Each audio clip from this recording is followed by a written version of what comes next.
Hello, this is Oracle Celestial Light, and today's topic is spirit guides. I want to make this a more lighter topic for today, but of course, at first, I want to put this out there that when we are talking about spirit guides, we want to be very clear about whom we are connecting with and receiving guidance from. So, it's important to, if you feel like you have a spirit guide, to ask them, do they have your highest good in mind, and do they love you unconditionally, and they're coming from a place of unconditional love for you?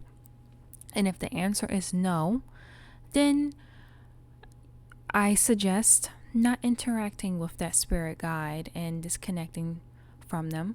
But again, that is your own choice. So for me, I have a few spirit guides that I've come more aware of as I open up my gifts and my psychic knowledge and abilities. And I have a unicorn spirit guide, and just thinking about her makes me so happy. Oh, she is so beautiful. She first came to me in a dream, and she showed me this gift that I have for healing with my voice. And that's very interesting to me because I growing up and until recently I didn't like my voice, and so me even making these videos now is like I've come a long way to be able to put my voice out there and let people listen to my voice. But yeah, she's very beautiful. She is a Christ being, very high vibrational spirit guide. And then I also have a lion spirit guide, and I definitely felt my lion spirit guide very strongly around Lionsgate time, which is in August, around like 8/8. Yeah, and then I have other spirit guides that some angelic spirit guides. Yeah, I didn't believe in angels and everything until a few years ago, and it was a random experience. But after that, I called on angels to help me, and they did. And after that, I totally believe that there are angels out there.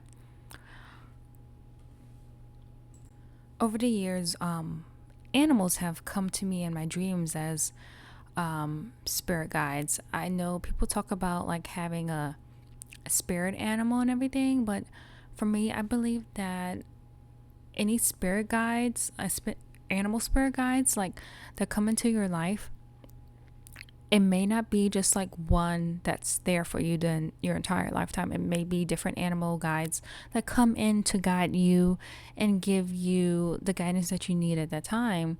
Like I've seen like a chameleon come into my dreams and show me what I needed at that time. I've had for a period of time, it was like a year or so, I had a thing with birds. It was just like I would dream about birds would be around me. There was a robin that would visit me outside my window where I was living at the time, and he would be on the tree and he would chirp and everything. And then after a while, I saw his mate, and she was just as beautiful, you know. Sorry, it wasn't a robin, it was a cardinal. Exactly. Yeah, cardinal. The male cardinals, they're red, and the female cardinals, they are brown, and they can have like reddish or pink tint to the tips of their wings.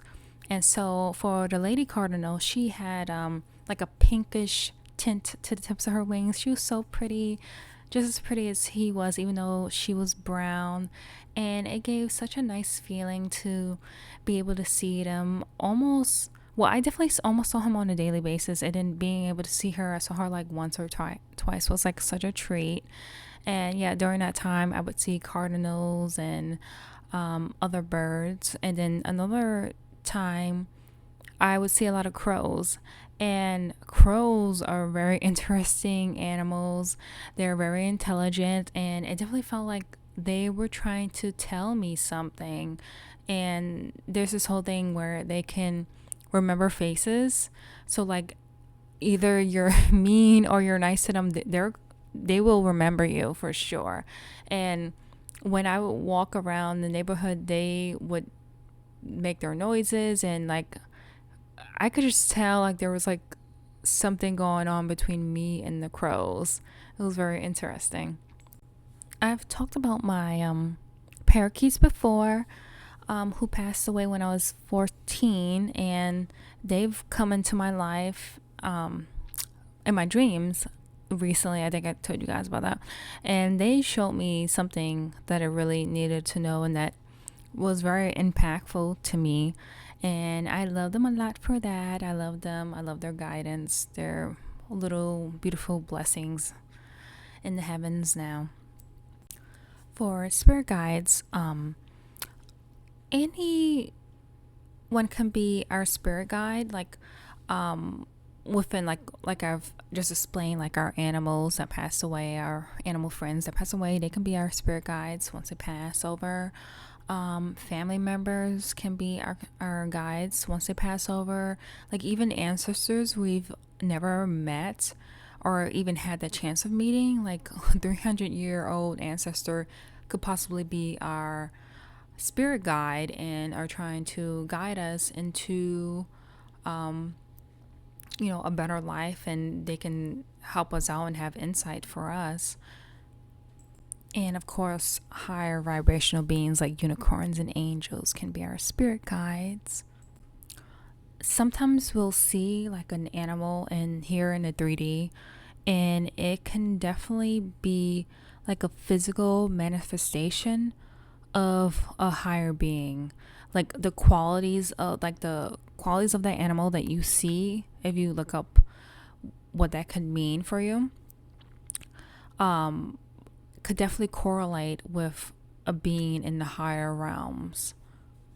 But you have to remember that the animal here living in the 3D is going to be at a lower vibration than its Christed attributes. So if you call on like an animal totem to help you, I recommend calling on its Christed attributes and qualities of, like, say, the lion, because you don't want any of the lower vibrational qualities of the lion that the lion has in its 3D life here on earth to, affect your life and what you're asking for help with. And for higher vibrational spirit guides like angels and such, for them to come into your life, for them to give you more guidance and everything, you have to ask, because at their state, they do not want to manipulate you or to do anything that is going to change your path, because we have free will, and so we have to use our free will to ask for the guidance, to ask for the help from the high vibrational spirit guides that we have, and they will help us, they will support us.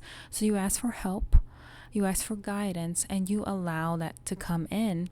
And of course, for most of us, it's not going to be like a word in our head. I mean, it can be if we get to a certain point and all that stuff, and we're really listening, we're getting out of our own way.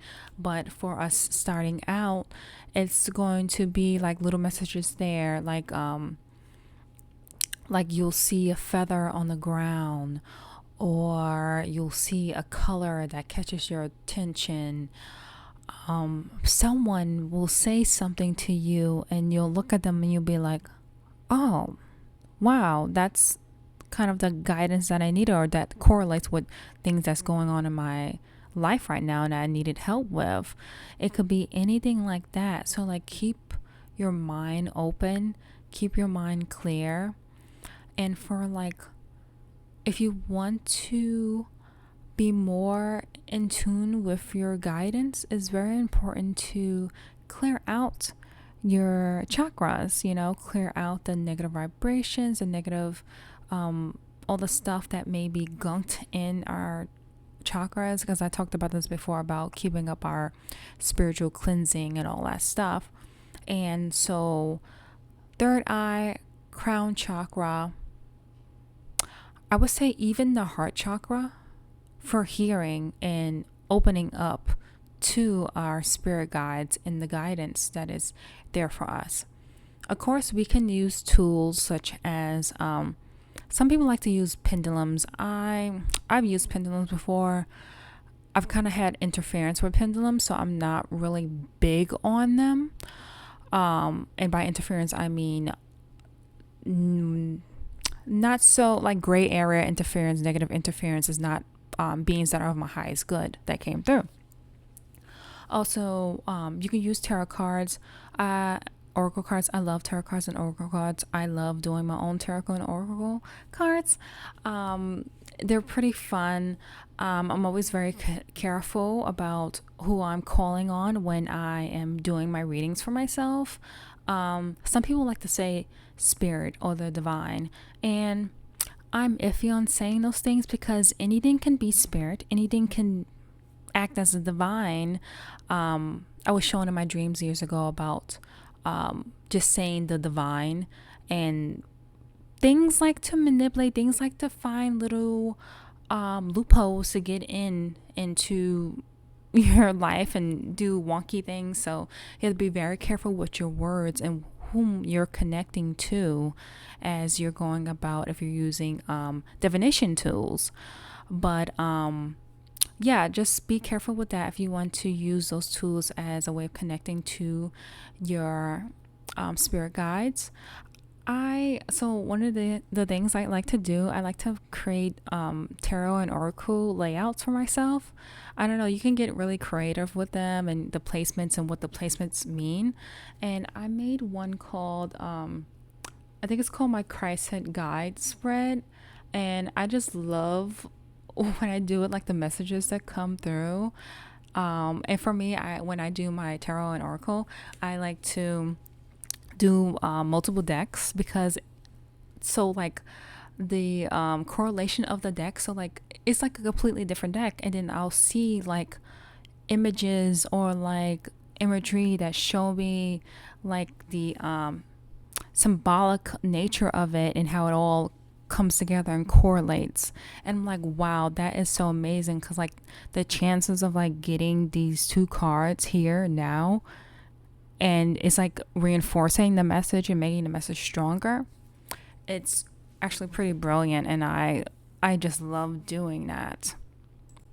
Just talking about it, maybe one day I'll bring in like tarot and oracle cards to the channel just for fun, because I actually have more experience with reading my own cards rather than other people. So I don't know how great I am at reading other people's cards, but definitely can do my own. I can definitely do like a general like energy reading and see, what I pick up just for fun for the channel, something to do.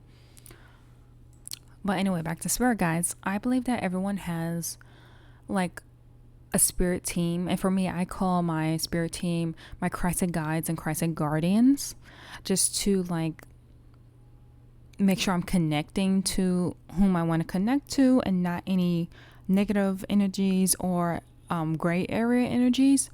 And when I say gray area energies, I mean energies that are not necessarily good, not necessarily bad, but they may give you so-called guidance, but they have an agenda, and that guidance that they give you, they're hoping will lead to something that they will benefit from as well.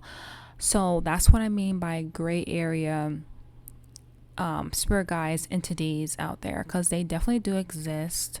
And it's good to like every once in a while clear out who's in your spirit guide team, just to cleanse out any of those energies that you don't want there.